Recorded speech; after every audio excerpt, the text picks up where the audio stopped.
بہت سے دنیا میں ایسے مسئلے ہیں، ہانگ کانگ کا مسئلہ تھا، دوسرے مسئلے تھے، 100 سال کے بعد جا کے حل ہوا. اب تائیوان کا مسئلہ ہے، ایک دن تائیوان جو ہے وہ ضرور چائنا کے ساتھ مل جائے گا. کب ملے گا اس کے اوپر بھی تو حالات پیدا ہوں گے. انٹرنیشنلی طور پہ جب ایسی باتیں ہوتی ہیں تو پھر وہی امریکہ بہادر جو ہے وہ اپنی پھر ایک جگہ وہ جو ہے وہ دکھانا شروع کر دیتا ہے کہ بھائی یہ نہیں ہونے دیں گے، وہ نہیں ہونے دیں گے. تو یہ ہماری خارجی اور کیا کہاں ہم اس وقت خارجی طور پہ کوئی آئسولیٹ تو اب نہیں ہے. کافی ممالک جو ہیں وہ ہماری ہم آواز ہیں. چاہے ہم دیکھ لیں 9-7 مئی کے جو اس وقت ہوا ہمارے ساتھ، جو ہمارے ساتھ چائنا نے یا تمام مسلم ممالک میں اب جس طریقے سے بانڈنگ بنتی چلی جا رہی ہے، تو اب یہ رائٹ ٹائم نہیں ہے کہ اس وقت اس کے اوپر بھی ایک مضبوط آواز اٹھا لی جائے اور ساتھ ہی اسی میں یہ مسئلے کو بھی اب اجاگر کر کے اس کو اب ون فار آل ختم کر لینا چاہیے. اب یہ بہترین وقت نہیں ہے ہمارے پاس. دیکھیے ہندوستان پوری کوشش کر رہا ہے کہ وہاں پر جو انہوں نے آرٹیکل 370 سب کو جو ہٹا کر، اور وہاں پر لوگ ان کے آ کے زمینیں خرید رہے ہیں اور ان کی جو ہے نمبرز جو ہیں مسلمانوں کو کم کرنے کے چکر میں لگے ہوئے ہیں. ان کی یونیورسٹیوں میں جو بچے پڑھنے جاتے ہیں ان کو تنگ کرتے ہیں. تو سب کچھ کر رہے ہیں وہ. لیکن اس وقت جو آپ کہہ رہے ہیں نا کہ اگر ہم کو اس وقت دباؤ اٹھانے کا، میں نے جس طرح آپ سے کہا کہ دنیا جو ہے اس وقت اس کا فوکس یہ 3 چیزوں کے اوپر ہے. مڈل ایسٹ کے اندر کیا ہو رہا ہے اور کیا ہوگا، اور ایران کے ساتھ اگر کوئی جنگ چھڑ جاتی ہے تو ہرمز کو بند کر دیا تو تیل کی ترسیل رکے گی، اس کے کیا نتائج نکلیں گے. اور اس کو جو بے انتہا نقصان ہوا ہے روس کا بھی اور امریکہ کا بھی اور یورپ کا بھی، جو انہوں نے بے انتہا پیسہ جھونکا ہے یوکرین کا. اور فلسطین کا مسئلہ تو دنیا میں بہت اجاگر ہو گیا ہے اسرائیل کی ذاتیوں کی اور ظلم کی وجہ سے. ٹھیک. تو ظاہر ہے کہ اس وقت یہ 3 چیزیں چونکہ ایسی ورلڈ اسٹیج پر ہیں کہ اس موقع پر کشمیر کو اٹھائیں گے تو اتنی مضبوط آواز نہیں اٹھ سکے گی. لیکن OIC کے اندر بھی، اور اس کے علاوہ آپ کو پتہ ہے کبھی ملیشیا والے، کبھی اور انڈونیشیا والے، وہ پاکستان کا ساتھ دیتے رہتے ہیں، سعودی عرب بھی دیتا رہتا ہے. تو ہم امید کرتے ہیں کہ کبھی نہ کبھی تو ہندوستان کی حکومت کمزور پڑے گی. جس طرح مودی صاحب نے پالیسیاں اختیار کی ہوئی ہیں اس سے میرے نظر میں ہندوستان لانگ ٹرم میں کمزور ہو رہا ہے، کیونکہ انہوں نے جو مظالم توڑے ہیں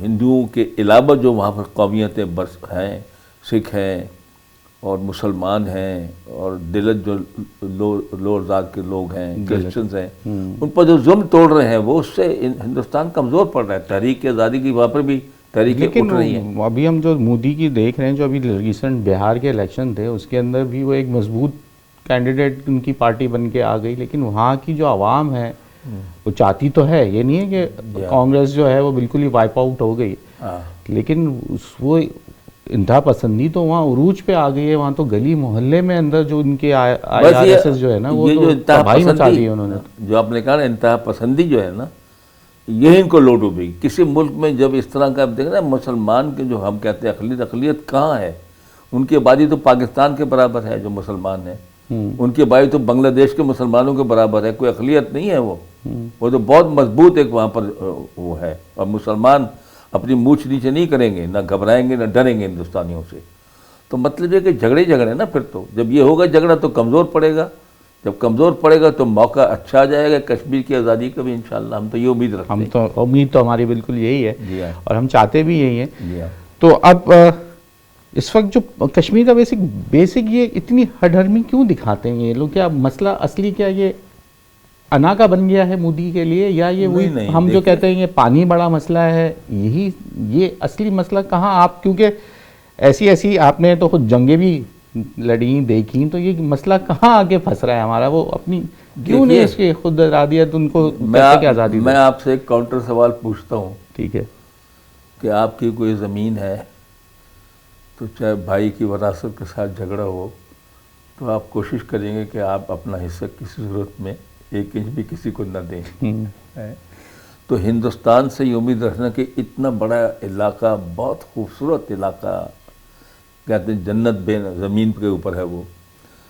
تو اور نہرو جو تھا وہ برہمن تھا، اس کا کوئی کنیکشن تھے وہاں کشمیر سے ان کے پنڈتوں کے ساتھ. تو مطلب اتنی آسانی سے کون چھوڑتا ہے قبضہ اپنا ہے؟ لیکن بات اصول کی ہے. ڈسپیوٹڈ تو شروع سے ہی تھا نا کہ یہ ڈسپیوٹ الگ تو کریں, ہے, دیکھیں نا, ان کی خود ارادیت کے اوپر چھوڑ دیا گیا تھا. ڈسپیوٹ تو چلتے ہیں, لوگوں کے زمینوں پہ قبضے ہوتے ہیں, مکانوں پہ قبضے ہوتے ہیں, سالہ سال کورٹوں میں جھگڑے چلتے ہیں, لیکن آسانی کے ساتھ کوئی چھوڑنے کو تیار نہیں یعنی انا کا مسئلہ بن گیا. انا کا نہیں ہے. ہندوستان والے یہ کہتے ہیں کہ اب ہم مذہب کی بنیاد کے اوپر ہم نہیں چاہیں گے کہ ایک مسئلہ حل ہو. اچھا, اب آپ یہ کہتے ہیں کہ جو فارمولہ طے پایا تھا کہ جہاں مسلمان اکثریت کے علاقے ہیں تو وہ علاقہ بنے گا اور جو ساتھ ملا ہوگا. ٹھیک ہے, تو ایک دفعہ ہو گئی تقسیم. اب ہم تقسیم کریں گے تو ہندوستان میں اور بہت سے کھڑے ہو جائیں گے اس بنا پر. سکھ بولیں گے ہمارا مذہب الگ ہے, وہ بولیں گے ہمارا الگ ہے. تو مین ان کا یہ آج کل جو ہے نا, یہ ان کا آرگومنٹ ہے. اور جب وہ کہتے ہیں نا کہ جی ہم نے تو امن قائم کر دیا, امن کہاں قائم کر دیا, 6-7 لاکھ فوج اپنے وہاں رکھی ہوئی ہے. بالکل ایسا, اور ہر وقت وہاں جھگڑا ہنگامہ ہوتا ہے. اور پاکستان کی فوج جو ہے وہ LSU کے اوپر آپ کو پتہ ہے کہ پچھلے 75 سال سے بیٹھی ہوئی ہے. تو چھوٹی چھوٹی بات پہ گولی چل جاتی تو امن تو نہیں ہے نا. امن تو نہیں. ہاں ٹھیک. تو ہندوستان نے انا کا مسئلہ بھی بنایا ہوا ہے. ٹھیک سر, یہاں آپ کی اجازت ہے تو بریک کا وقت ہو گیا. ٹھیک ہے, بریک لے لیتے ہیں. بریک کے بعد جب آئیں گے تو ذرا پوچھیں گے جو اس وقت غزہ کی جو حالت ہوئی ہے اور جو اسرائیل نے جس طریقے سے جارحیت کی, تو اس کے بعد اس وقت دنیا میں اقوام متحدہ کہاں کھڑی ہے, ذرا پوچھتے ہیں بریک کے بعد.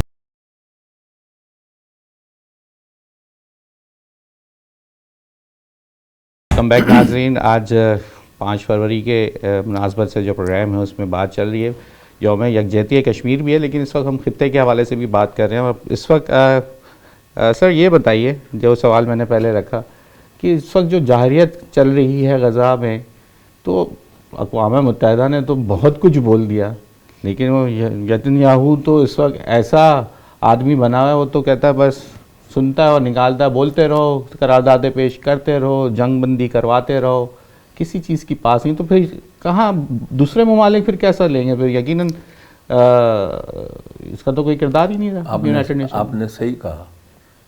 اور دوسری بات یہ ہے کہ جب بھی فلسطین کا ذکر کیا جاتا ہے پرانی قراردادیں جو سیکورٹی کونسل میں, ساتھ ہی کشمیر کا تو بھی جو ہے وہ ذکر کیا جاتا ہے ساتھ ملا کر. اب یہ جہاں تک تعلق ہے نیتنیاہو کا خصوصاً, لیکن اس سے پہلے بھی جو وزراء اعظم آئے ہیں تو کئی جنگیں ہو چکی ہیں ان کی عرب علاقوں کے ساتھ. 48 میں بھی ہوئی, 67 میں بھی ہوئی, 73 میں بھی ہوئی, اور اب تو جنگ جو ہے 1-1.5 سال جو چلی ہے. تو اسرائیل جنگ بندی کے بعد بھی وہ رک تو نہیں رہا. اسرائیل جو ہے وہ کسی کی نہیں سن رہا, نہ یونائٹڈ نیشنز کی سن رہا ہے, نہ کسی انٹرنیشنل قانون کو مان رہا ہے, نہ کسی کی پریشر میں آ رہا ہے, نہ کسی کان دھر رہا ہے. وہ سمجھتے ہیں بہت مضبوط ہو گئے اور ہمارے سامنے جو لوگ ہیں آس پاس کے وہ کمزور ہیں, اور امریکہ کے آشیرواد حاصل ہے بے انتہا, ان کے ساتھ ہم کو لیٹسٹ ہتھیار مل جاتے ہیں, مارے چلے جاؤ ان کو. اور دنیا کو جس طرح سٹینڈ لینا چاہیے دنیا نے لیا ہے. ابھی آپ یہ دیکھیے کہ ویسٹ کے اندر, امریکہ کے اندر, یورپ کے اندر اتنے بڑے لوگوں نے جلوس نکالے ہیں اسرائیل کے خلاف اور غزہ کے قتل عام کے خلاف, لیکن ان کی حکومتیں جو ہیں وہ بے بس ہے یہودیوں کے سامنے, کیونکہ ان کا جال تو ہر طرف پھیلا ہوا ہے, فنانس میں, بینکنگ میں, میڈیا میں, انہوں نے سب طرف کی گردن سے سب کو پکڑا ہوا ہے, یورپ کو بھی اور امریکہ کو بھی. صحیح. تو امریکہ کی بات بھی نہیں سن رہا وہ. اب یہی ہے انشاءاللہ کہ آہستہ آہستہ اویئرنیس پیدا ہو رہی ہے مسلمان ملکوں میں, اور ایران نے ایک اچھی راہ دکھائی ہے کہ اسرائیل پر تو پہلے کوئی حملہ ہی نہیں کرتا تھا, نہ ان کا کوئی نقصان ہوتا تھا, لیکن جو اب جھڑپیں ہوئی ہیں تو اس میں جو اسرائیل پر حملہ کیا گیا اور ان کو ڈیمیج ہوا ہے, تھوڑا سمجھ لگی کہ یہ آئرن ڈوم شوم جو ایئر ڈیفنس کا اتنا کامیاب نہیں رہا. صحیح. اور اب جو سن رہے ہیں لیٹسٹ وہ یہ سن رہے ہیں کہ ایران کو چائنا سے بے انتہا دور رینج میزائل مل گئی ہیں اور بہت ہتھیار مل گئے ہیں جو کہ بڑے کارگر ہیں, اور دنیا کے کسی حصے میں وہ میزائل پہنچ سکتے ہیں, مینز امریکہ آلسو. تو یہ صورتحال تو وہ امریکہ جو دھمکی دیتا ہے ایران کو کہ نیوکلیئر بند نہ کیا تو ہم آپ پہ حملہ کریں گے, اور پوری کوشش اسرائیل کی یہ ہے کہ بڑھا دیا جائے امریکہ کو ایران سے اور ختم کرایا جائے, کیونکہ خطرہ ہے اس کو ایران سے. ایران بھی کھڑا ہوا ہے. تو سر اگر یہ ہو گیا انہوں نے کہا آپ کریں. اگر یہ ایک بار پہلے بھی کیا انہوں نے نہیں، لیکن ایک باضابطہ طور پہ اگر یہ ایک بار تھوڑی سی مختلف چیز یہ ہے. ایک دفعہ تو ایران نے ٹریلر دکھا دیا کہ اسرائیل کوئی اس کا ڈیفنس ایسا نہیں ہے کہ کوئی اس کو توڑ نہ سکے, یا امپریگنیبل ڈیفنس ہے وہ. ٹھیک ہے, نمبر 1. نمبر 2, میں نے کہا اب نئے ہتھیار انجیکٹ ہو گئے چائنا کی طرف سے. نمبر 3, چائنا نے کہا کہ ہم تماشائی بن کے نہیں رہیں گے, کیونکہ امریکہ نے بھی تو دے دیا. دیکھیے ان کو بے انتہا تیل ملتا ہے, ایران سے تیل لیتا ہے چائنا, اور وینزویلے سے بہت تیل لیتا ہے. اور امریکہ کا جو اب مقصد ہے وہ یہ ہے ایران پہ حملہ کرنے کا ایک اور, کہ تیل کی ترسیل چائنا کو بند کرا جائے تاکہ اس کی پروگرس پہ رک جائے, جو بہت تیزی کے ساتھ آگے بڑھ رہا ہے. لیکن ایران نے کہا کہ دیکھیے میں نے پہلے بھی قطر پہ جو ہے آپ کی بیس پہ مار رہے تھے 1-2 میزائل, اس دفعہ جو آپ کے پورے مڈل ایسٹ میں 45,000 آپ کے فوجی ہیں, اور جہاں جہاں آپ کے اڈے ہیں ہم سب پر حملہ کریں گے, اور اسرائیل پر بھی حملہ کریں گے. آپ سوچ لیں کہ اس کی کیا کاسٹ ہوگی. اور ابنائے ہرمز میں آپ جو بھیج رہے ہیں, یہ جو اپنے ایئر کرافٹ کیریئر اور پانی کے جو جہاز بھیج رہے ہیں ہماری طرف بڑھ رہے ہیں, تو ہم ان کو ڈبو دیں گے ہرمز کے اندر, راستہ بند ہو جائے گا. صاحب آپ مجھے یہ بات بتائیے, آپ اسٹریٹجیز آپ نے دیکھی ہوئی ہیں, جنگیں دیکھی ہوئی ہیں, آج کی جنگ میں اور پرانی جنگوں میں تو بہت فرق ہے. امریکہ کے پاس جو بیڑے ہیں اس سے ایران, کیسے آپ کہہ رہے ہیں کہ اس دفعہ وہ ناکو چنے چبوا دے گا امریکہ کو؟ دیکھیے بات یہ ہے کہ میں نے کہا کہ جو ہم خبریں سن رہے ہیں کتنی اس میں سچائی ہے, کہ چائنا نے ان کو کوئی اکوپمنٹ ایسا دیا ہے کہ جس کو امریکہ آسانی کے ساتھ امریکہ کے پاس کو توڑ نہیں ہے, اور ان کی مدد بھی کرے گا وہ, کیونکہ مدد اس لیے کرے گا کہ ان کی تیل کی سپلائی پہ ڈپینڈنٹ ہے وہ, اور وہ نہیں چاہتا کہ ایران کو ختم کر کے اور وہاں پر لوگ آ کے بیٹھ جائیں جو کہ ہمارے خطے میں چائنا سب کے اوپر جو پھر اثر انداز ہو. وہ اس چیز کو سمجھتا ہے, ٹھیک ہے, تو اس لیے وہ ان کے ساتھ دے رہا ہے ان کا وہ. تو اس صورت میں دوسری بات ہے ٹیکنالوجی اپنی جگہ, لیکن انسان کا جذبہ ہمت اصلی بات ہے. باقی میں دیکھیے بڑے بڑے لوگوں کے پاس بڑے بڑے ہتھیار ہیں, UAE کے پاس ہے, سعودی عرب کے پاس F-35 ہے, کیا کیا چیزیں ہیں. اصلی چیز تو ہمت دل ہوتا ہے. نہیں تھا ایران کے پاس, لیکن اس نے مارا ان کو, اسرائیل کو ہی مارے کہ چلو ہم اٹھائیں گے نقصان. ایک زمانے میں امریکہ نے تھریٹن کیا تھا چائنا کو آج سے 50-60 میں کہ ہم نیوکلیر پاور ہیں, ہم تم کو تباہ کر دیں گے. تو موضوع تک نے کہا تھا ہم تو شہروں کو تم تو کچھ تباہ کر دو, ہم گاؤں میں چلے جائیں گے, ہم دور رہیں گے. چائنا نے باضابطہ کوئی لڑائی لڑی, یہ ایکسپیرینس آدمی ہے. چائنا نے لڑائی لڑی تھی ویتنام کے ساتھ بھی اور ہندوستان کے ساتھ بھی 62 میں, اور چھوٹی بڑی جھڑپیں ہوتی رہتی ہیں. ہر دفعہ ہر جھڑپ میں ہندوستان کا حصہ ہڑپ کر لیتا ہے. 62 کی وار آج کے AI کے دور میں ایسا لگتا ہے جو ہم تلواروں کی دور سمجھتے تھے نا, وہ والی وار ہو چکی ہے. مطلب وار ہی ہے, چاہے تلوار سے ہو, چاہے نیزے سے ہو, چاہے رائفل سے ہو, چاہے میزائل سے ہو, لڑائی ہے. ٹھیک. اچھا آپ کیا سمجھتے ہیں, ہم علم نجوم والوں سے پوچھتے ہیں کہ اس سال پہ کوئی جنگیں نظر آ رہی ہیں, سب سے زیادہ علم نجوم آپ لوگ اسٹریٹجی دیکھتے ہیں, آپ کے پاس اگر یہ وار ہو جاتی ہے اور چائنا کا ایکوپمنٹ یا چیزیں استعمال ہو جاتی ہیں اور امریکہ بولتا ہے کہ یہ ایران میں تو اتنی صلاحیت ہی نہیں تھی, اس کے پیچھے تو دوسری پاورز کھڑی ہوئی ہیں, تو کیا ہم عالمی جنگ کی طرف چلے جائیں گے اگر یہ ایران وار شروع ہو گئی؟ کیوں نہ کھڑی ہوں طاقتیں, کیا امریکہ اپنا جو ہے ڈکٹیٹ کرے پوری دنیا کو, کبھی وہاں سے صدر کو اٹھا لے وہاں وینزویلا کے اس کی بیوی کو, اور وہ جو ہے اپنا اسرائیل جو ہے وہ جس پہ مرضی حملہ کر دے, ہم دنیا تماشائی رہے گی کیا؟ کیوں نہیں نئے بلاک بنیں گے؟ کیوں نہیں یورپ کہے گا یار ہم کو خامہ کی لڑائی میں یوکرین نے پھنسا دیا, ہماری سب دولت چلے گئی وہاں اور ہمارا. تو مطلب کہ لوگ جو ہے امریکہ کی پالیسی سے متفق ہو کے اپنے آپ کو نقصان تو نہیں پہنچائیں گے نا. تو روس اور جو ہے اپنا اور چائنا بھی نزدیک آ رہے ہیں, ایران بھی نزدیک آ رہا ہے, نئے بلاک بھی بن رہے ہیں, امریکن کرنسی بھی کمزور پڑ رہی ہے, امریکہ کی طاقت بھی کمزور پڑ رہی ہے, چائنا جو ہے وہ آن دا رائز ہے. تو ظاہر ہے کہ نئے وہ بنیں گے اپنا بلاک تو امریکہ کا زور ٹوٹے گا, اور ٹوٹ رہا ہے. امریکہ جو ہے ڈکلائننگ پاور ہے. لیکن اس وقت امریکہ اور انڈیا کے تعلقات کچھ استوار ہوتے ہوئے نظر آئے ہیں, ان کے اوپر بھی ٹیرف 18% پہ لیا ہے. نہیں بیک ڈور ڈپلومیسی بڑی تیزی سے کام کر رہی ہے, اور ہم پھر وہ کیا ہمارے ساتھ کیا ہے, کافی کنسیشن دیے انہیں جی, لیکن ساتھ ہی یہ کہا ہے کہ اگر آپ نے روس سے تیل لینا بند نہیں کیا تو دوبارہ ٹیرف بڑھا دیں گے. یہ تو سلسلہ چلتا رہے گا, وہ ان کی ڈکٹیشن میں نہیں آئے گا. تو پھر آپ کو لگتا ہے کہ دیکھیے یہ مطلب جو یہ تو نظر آ رہا ہے کہ اگر ایران پہ حملہ ہوتا ہے تو it will not remain confined to Iran alone. World war میں regional aware it can lead to anything world war. Okay, یہاں ہو گیا وقت بریک کا, آپ بریک لیجئے, بریک کے بعد ذرا ہم اور بات کریں گے. اب بات جو میں, کیونکہ اب بات انٹرنیشنل نکل آئی, تو حالیہ دنوں میں اس وقت جو صورتحال بلوچستان کی بنی, جس کے بعد ہم کہتے ہیں فتنۃ الہندوستان, جس کو میں تو کہتا ہوں فتنۃ الانڈیا, تاکہ پوری دنیا کو پتہ چلے جو ہمارے ملک میں اس وقت وہ فائنینسنگ کر کے ہمارے یہاں دہشت گردی کو فروغ دے رہے ہیں. ذرا دیکھتے ہیں کہ جنرل صاحب اس کے اوپر کیسی نگاہ رکھتے ہیں. بریک لینے, بریک کے بعد اس کے اوپر بات کریں.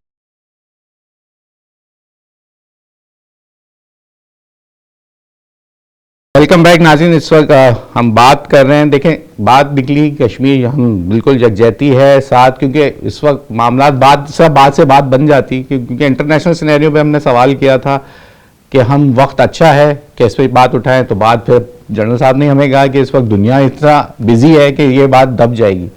لیکن سر ایک چیز اور ہو رہی ہے اس وقت, جو میں نے سوال رکھا تھا بریک سے پہلے, حالیہ دنوں میں آپ نے حالات بلوچستان اور کوئٹہ سے لے کے گوادر تک کے آپ نے دیکھ لیے, تو یہ جو فائنینسنگ کر رہا ہے بیٹھ کے, یہ جو شوشے چھوڑتا ہے انڈیا ہمارے خلاف, وہ کیا بتانا چاہتا ہے کہ وہ ہم سے اس طرح ڈسٹیبلائز کر کے ہمارے ملک کو, اس کو کیا حاصل کرنا چاہ رہا ہے؟ وہ ہمیں توڑنے کی کوشش میں ہے, وہاں خود اپنے ملک کے اندر وہ اپنے آپ کو سنبھال نہیں پاتا, یہاں پہ وہ اپنی فائنینسنگ کیا چلا جا رہا ہے. تو آپ کیا دیکھ رہے ہیں اس وقت, کس طریقے سے ہمارا چل رہا ہے یہ معاملہ؟ اس میں تو کوئی شک کی بات نہیں ہے کہ ہندوستان اور را جو ہے وہ بہت ایکٹیو ہے بلوچستان میں, بے انتہا پیسہ بھی خرچ کر رہی ہے, ہتھیار بھی دے رہی ہے, انٹیلیجنس بھی دے رہی ہے, سب کام بھی کرا رہی ہے.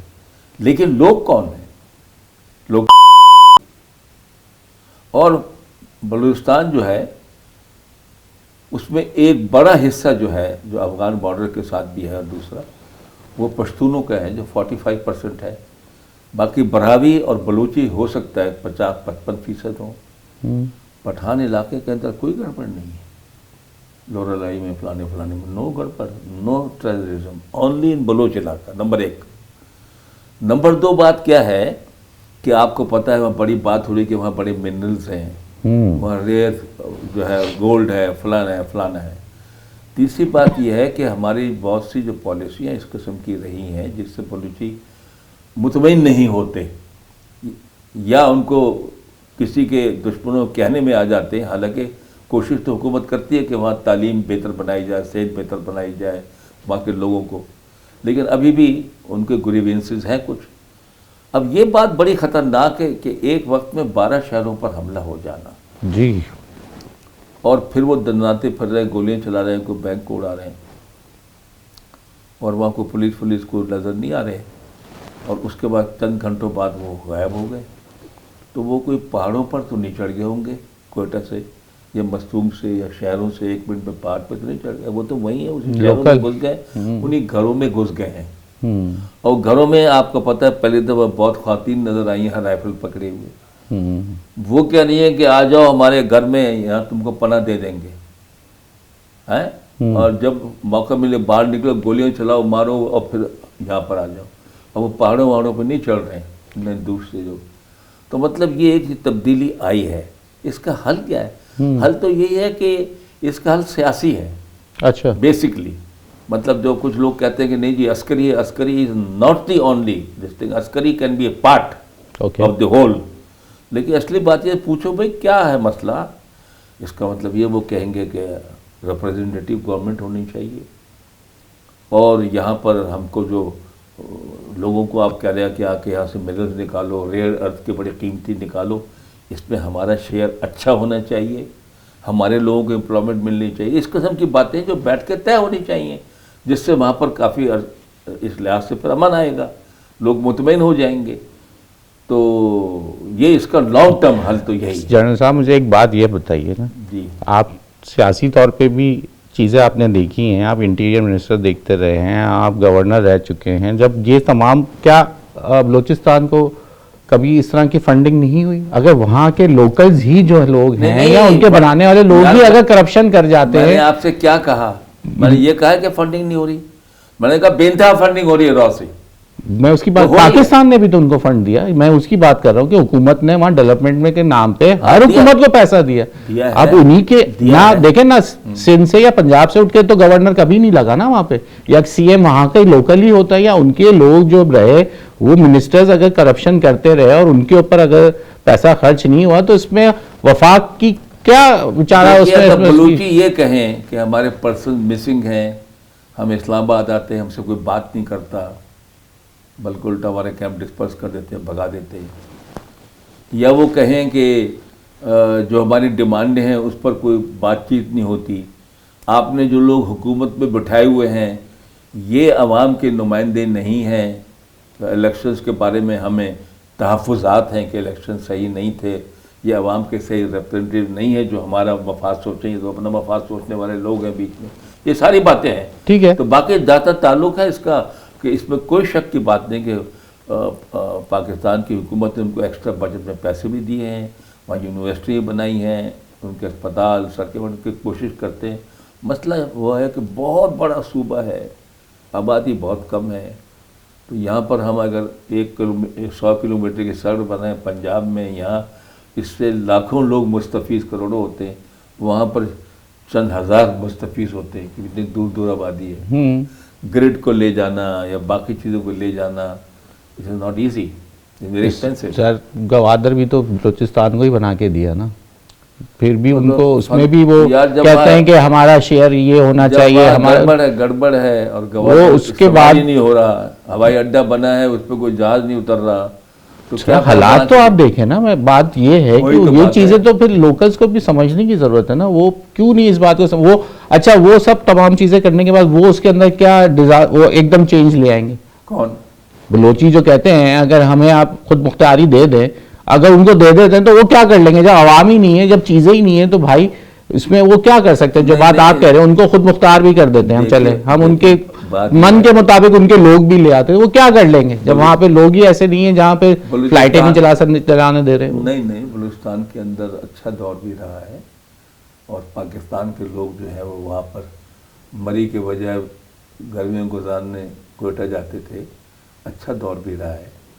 لیکن ایک تو بگٹی صاحب کو جو ہوا بوڑھے آدمی کو, ان کا خیال تھا فوج نے زیادتی کر دی ان کے ساتھ, تو اس قسم کے کوئی واقعات پیش آئے ہیں, کوئی مسنگ پرسنس کے بارے میں کوئی اچھا ڈائلاگ اور اس کا اچھا حل نکال سکے ہم. ان چیزوں کی وجہ سے پھر ان کے دلوں میں تھوڑا شک و شکوک ہے, جو ڈائلاگ کے ذریعے سے حل ہو سکتے ہیں. ہندوستان کا زور کم کیا جا سکتا ہے. ٹھیک, اب ہم بالکل ہی کیونکہ اب ہمارا جو اختتام کی طرف بڑھتے چلے جا رہے ہیں, تھوڑا سا میں آپ سے ایک چیز اور پوچھنا چاہوں گا کہ اس وقت ایک آپ کے دور میں جب آپ انٹیریئر رہے منسٹر, یہ کچے کے ڈاکو کا کیا سلسلہ تھا؟ آج میں ایک چیز دیکھ رہا تھا ابھی گزشتہ دن میرے سامنے کہ سکھر کے جو ہے ڈی آئی جی وہ یہ بول رہے ہیں کہ جنہیں ہم نے 70% علاقہ کلیئر ہو چکا ہے, تو یہ جو باقی 30% یہ کہاں چلے جاتے ہیں؟ یہ آپ کے دور میں بھی ایسے ہی کچے کے ڈاکو تھے جو اب شہروں تک کراچی تک پہنچ گئے؟ جلدی سے مجھے کوئکلی کیونکہ بریک پہ جانا, مجھے اس کا جواب چاہیے تھا, میں آپ سے ہی پوچھ لوں یہ ذرا. میں دیکھیے ڈاکو جو ہیں سندھ میں, ڈاکو جو ہیں 150 سال کی ہسٹری تو مجھے پتہ ہے, اس سے بھی زیادہ کی, کیونکہ جس پلٹن میں میں نے کمیشن لیا جس کے ساتھ 2 جنگیں میں نے 65-71 کی لڑی, وہ لڑکانے کے پاس ایک جگہ میں ریز ہوئی تھی سر چارلس نیپیئر جس نے سندھ کو فتح کیا تھا. سر چارلس نیپیئر جس کا نام نیپیئر بیرک ہے, نیپیئر روڈ ہے. اوکے, پہلا ٹاسک جو پلٹن کو ملا وہ ایک ڈاکو تھا بیجا خان کے, اس کو جا کے پکڑو. یہ بات 1843 کی میں بتا رہا ہوں آپ کو, تو یہ کوئی نیا فنامن نہیں ہے. ڈاکو یہاں پر جنگل میں ہمیشہ کچے کے علاقے میں جنگل منگل ہے, وہاں لوگ جاتے نہیں, وہاں ہوتے ہیں. ابھی ان کے پاس نئے ہتھیار بھی آ گئے, اب ان کو بعض دفعہ سرکاری سرپرستی بھی حاصل ہو جاتی ہے, اور ان سے لوگ کام بھی لیتے ہیں. یہی لوگ ہوتے ہیں جن سے لوگ نکلوا کے ان کو جب جیل میں ہوتے ہیں تو قتل کرواتے ہیں. جو تلک چاڑی میں واقع پیش آیا تھا حیدرآباد میں 250 آدمی مارے تھے, وہ کون تھا؟ ایک ڈاکو تھا. جیل میں بند تھا, اس کو نکال کے اس سے یہ کام لیا, پھر واپس جیل میں بھیج دیا. تو ان سے سیاسی کام بھی لوگ لے لیتے ہیں, اور ان کو جو ہے نا اپنا یعنی سیاسی پشت پدائی حاصل ہے ان کو. تو یہ کب اب تو یہ نہیں, وہ بھی ہے ایک فیکٹر, وہ بھی ہے سیاسی سرپائی بھی ہے, پیسہ بھی ہے, لوگوں کو لوٹنا بھی ہے, سڑکیں اب تو یہ یہاں تک آ گئے نا, کراچی شہر تک آ گئے, یہ تو کارروائیاں آپ نے سنی ہوں گی. کراچی شہر میں تو بہت اچھا طریقہ ہے بھائی, جو کام کرنے جاؤ پیسے دو, ضروری نہیں کہ ڈاکہ مارے آپ کے اوپر. یہاں پہ جو موبائل آپ سے چھین رہا ہے, جو گاڑی چھین رہا ہے, فلاں چھین رہا ہے, وہ کچے سے تو نہیں آ رہا, وہ تو ہمارے خود رو ہیں یہاں کے پودے. ٹھیک ہے جناب, یا وقت ہوا ہے بریک کا, بریک لے لیجئے. اب پروگرام کو وائنڈ اپ کی طرف لے کے جائیں گے. بات ہے 5 فروری کے حوالے سے, مزید اور سوال کریں گے. بریک لے لیں.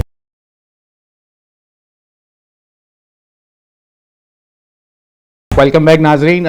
ہمارے ساتھ اس وقت جنرل ریٹائر معین حیدر صاحب موجود ہیں. معین صاحب, اب میں نے آپ سے ایک سوال یہ کرنا ہے کہ پڑوسی جو ہے وہ ہر طریقے سے ہمیں تنگ کرتا ہے. اب پانی کا مسئلہ بھی ہے, کہ آپ نے حالیہ دنوں میں دیکھا ہوگا کہ ابھی کمیشن میں بھی اس کی سکی ہوئی ہے, تمام ریکارڈ مانگ لیا گیا ہے. تو میں جیسے پہلے کہا کہ پانی بھی ایک بڑا مسئلہ ہے, یہ ہمیں ہر طریقے سے ہمیں ڈائیورٹ کرتا ہے کہ ہم کشمیریوں کے جو آواز ہے اس کو اتنی سپورٹ نہ کریں اور ہم اپنے مسائل میں ہی پھنسے رہیں. یہ بھی ایک اسٹریٹجی کا حصہ ہی رہتا ہے ہمیشہ. دیکھیے, بدقسمتی ہے پاکستان کی کہ ہم کو ہندوستان جیسا نیبر مل گیا ہے جس کے ساتھ تعلقات کچھ سالوں اچھے بھی رہے, ٹریڈ بھی چلتی رہی ہے, ویزا بھی ایزی تھا, آنا جانا بھی تھا. 65 تک انڈین فلمیں بھی یہاں آتی تھیں, رسائل بھی آتے تھے, ان کے جریدے آتے تھے, سب کچھ تھا. پھر کبھی سختی آتی ہے, کبھی نرمی آتی ہے. مودی کے زمانے میں بے انتہا سختی ہوئی ہے. اب بارڈر از ٹوٹلی کلوزڈ, اور بدقسمتی سے افغانستان کا بارڈر بھی کلوز ہے, اور ایران کے اوپر سینکشن لگی, ان کے ساتھ کھلی ٹریڈ ہو نہیں سکتی. تو پاکستان ایکچولی سب طرف سے زمینی راستوں سے جو ہم کو ٹریڈ کر کے جس سے ہم کو طاقت اکنامک حاصل ہو, وہ حاصل نہیں ہو پا رہی. جہاں تک ہندوستان کا تعلق ہے, وہ ہم کو ہر لحاظ سے نقصان پہنچانا چاہے گا. اس کی ٹوٹل کوشش ہے کہ پاکستان کے منہ پہ کالک ملی جائے, ڈپلومیٹکلی پاکستان کو بدنام کرو کہ ٹیرر اسٹیٹ ہے جی, فلانا ہے یہ. تو آہستہ آہستہ وہ نقاب ہندوستان کے چہرے سے اتر رہا ہے. لوگ بھی پہچان رہے ہیں کہ یہ ان کی بڑی ذاتی جھوٹا پروپیگنڈا ہے. تو وہ پانی کی جو دھمکی دے رہا ہے وہ اس لیے دے رہا ہے کہ پاکستان کو بنجر بنا دے. لیکن اتنا آسان کام نہیں ہے کہ وہ پہاڑی علاقوں کے اندر کوئی اتنا ڈیم فوراً بنا دے گا کہ پانی سارا رک جائے. ایسا ہو نہیں سکتا. اور پاکستان نے کہا یہ ہماری ریڈ لائن ہے, آپ نے کوئی کوشش کی روکنے کی, یہ اعلان جنگ ہے پاکستان کی طرف سے, کلیئر کیا ہوا ہے. چائنا بھی ان کو سمجھا دیا ہے کہ بھائی یہ مت شروع کرو, نہیں تو برہم پترا بھی جو ہے نا وہ ہمارے چائنا سے نکل کے آپ کی طرف آ رہا ہے, وہاں بھی ڈیم بن سکتا ہے, پھر وہاں بھی پانی رک سکتا ہے آپ کا. تو پھر ایک اور غلط کام شروع ہو جائے گا. تو ہمیں امید ہے کہ دنیا کی پاورز اس میں انٹروین بھی کریں گی, ہندوستان بھی سمجھ جائے گا, اور Pakistan will not tolerate at all کہ ہندوستان یہ کام کرے. اور انڈیا نے ہمیشہ کوئی نہ کوئی شیطانی اپنے طور پر کشمیر میں کرتا ہے. الزام ہمارے اوپر آتا ہے, ہمارے کہتا ہے کہ ہماری فوج جو ہے وہ مجاہدین کی شکل میں وہاں شرارت کراتی ہے.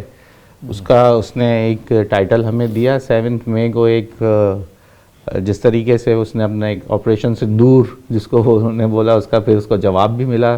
آہینی دیوار ہماری بن کے جو بیان منصوص کے نام طرح ہمارا جو رہا. آپ کو لگتا ہے اس طرح کا کوئی آپریشن دوبارہ چھیڑنے کی ہمت کرے گا یا وہ وہیں پہ رک جائے گا؟ امیدیں کرنا تو نہیں چاہیے, لیکن ضرور ہتھیار جمع کر رہا ہوگا, نئی نئی چیزیں لا رہا ہوگا اپنی طرف سے.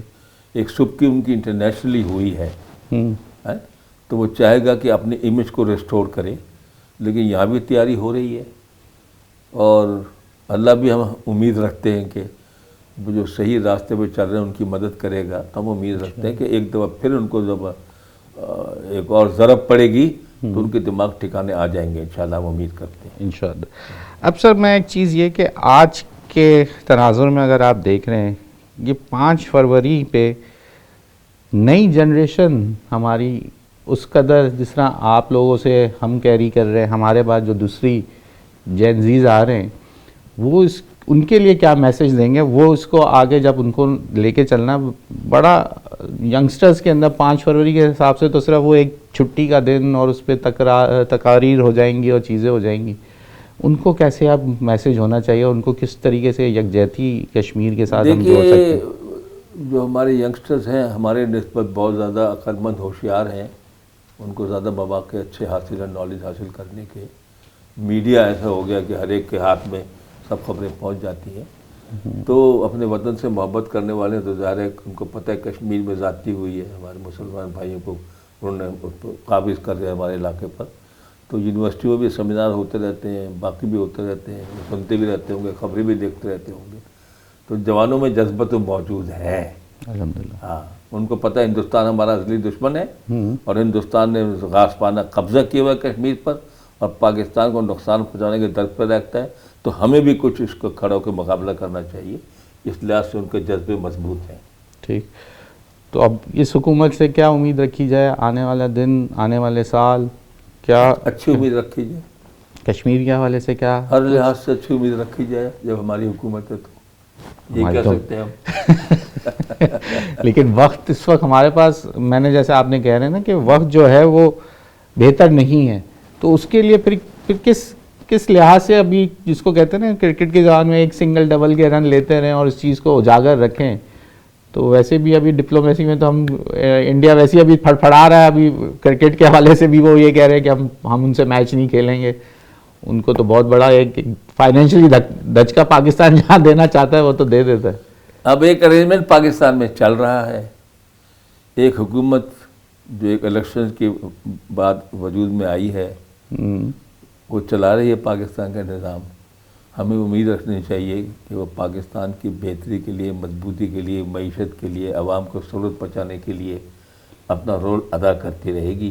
اور عوام ان پر اپنا پریشر برقرار رکھیں گے کہ ٹھیک کرو اس کو, معیشت کو ٹھیک کرو, مہنگائی کو کم کرو, تو اس کے اچھے نتائج نکلیں گے. اور آگے بھی آپ کو لگ رہا ہے کہ جس طریقے کا سینیریو بن رہا ہے تو یہ مہنگائی کنٹرول ہو جائے گی؟ کنٹرول میں تو آئی ہے مہنگائی پہلے کی نسبت میں. سبزی وبزی میں تو پوچھتا رہتا ہوں, ہابی ہے یہ. اچھا, کچھ فرق پڑا ہے. اور وہ شرح میں فرق آ گیا کہ وہ 30-35-40% کی جو شرح تھی وہ تو, لیکن پرائزنگ تو ابھی تک بہت سی ایسی اشیاء ہیں کہ وہ ٹھیک ہے, کنٹرول میں آنا صحیح ہے, بہت صحیح ہے, لیکن پھر بھی بہت فرق پڑا ہے. ٹھیک, کوئی آخری میسج 5 فروری کے حوالے سے آپ کا؟ بس پیوستہ رہ شجر سے امید بہار رکھ. بہت شکریہ آپ کا وقت دینے کے لیے بھائی صاحب. آج کا پروگرام تھا 5 فروری کے حوالے سے, لیکن کیونکہ جب ایسی شخصیت ہمیں وقت دے دیتی ہیں تو ہماری کوشش ہوتی ہے کہ ہم پھر پوری, کیونکہ انٹرنیشنلی بھی بڑی کمانڈ رکھتے ہیں, انٹرنیشنل ریلیشنز پہ بھی دیکھتے ہیں, انٹیریئر کی منسٹری بھی رکھی تو داخلی تمام معاملات بھی جانتے ہیں, سفارتی طور پہ بھی دیکھ لیتے ہیں چیزوں کو. تو ہم نے سارے سوال آج کے وقت کے ساتھ ان سے کر لیے. وقت محدود ہوتا ہے, سوال کرنے تو بہت سارے تھے, لیکن ہم نے 5 فروری کو اپنے ساتھ رکھتے ہوئے یوم یکجہتی کشمیر منانے کی کوشش کی. آج کے پروگرام سے اگلے پروگرام تک کے لیے آزرانہ کو اجازت دیجیے. اللہ حافظ.